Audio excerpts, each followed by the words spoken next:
Hello guys, কেমন আছো তোমরা সবাই? আয়া বললাম নতুন ভিডিও নিয়ে। সবাই সাজন কোজন দেখে তো বুঝতেই পারতেছো ভিডিওটা বিয়ার ব্লগ হইতে চলছে। যে রেডি হইয়া শাশুড়ি রেডি করাই দিতেছি। অনেক রাত হয়ে যাইতেছে, জায়গা আর কয়ে টয়া বাইরাম। দেখো তোমার করে হাই দেয়। গোটা শীত গেল, একটা বিয়া খাইনি, একটা নিমন্ত্রণ পাইছি, এটা কি আর সারা যায়? চলো ফটাফট বাইর হয়ে পড়ি।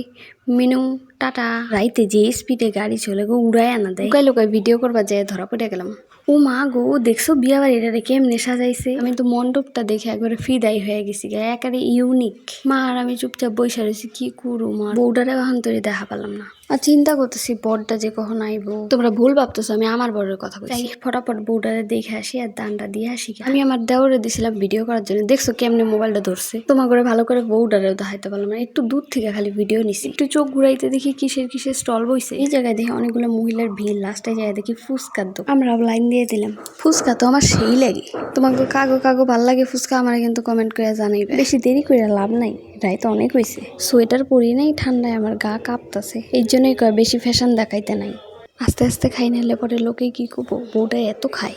আমার বরের কাণ্ড দেখো তো, আমার মুখের সামনে মোবাইলটা ধরে রাখছে। এটা আমার বরের বন্ধু, আর এও কি খাওয়া খায় রে। সরি ভাই, মাইন্ডে নিও না, কিন্তু এমনি কইলাম। আমার বড় কিন্তু সেই খাইতেছে, হাড্ডি হুড্ডি একটা টাইনা রুই না। যাই হোক, খাওয়া দাওয়া শেষ করে এখন চলে যাইতেছি। দেখি বর মণ্ডপে এসে বইল না। রাত যত বাড়তেছে ঠান্ডা তত পড়তেছে, তাই বাড়ির দিকে যাই। তাইলে গাইস, আমরা বাড়ির দিকে যাই। তোমরা আমার চ্যানেলটারে সাবস্ক্রাইব, লাইক, কমেন্ট, শেয়ার করে দিবে, হ্যাঁ।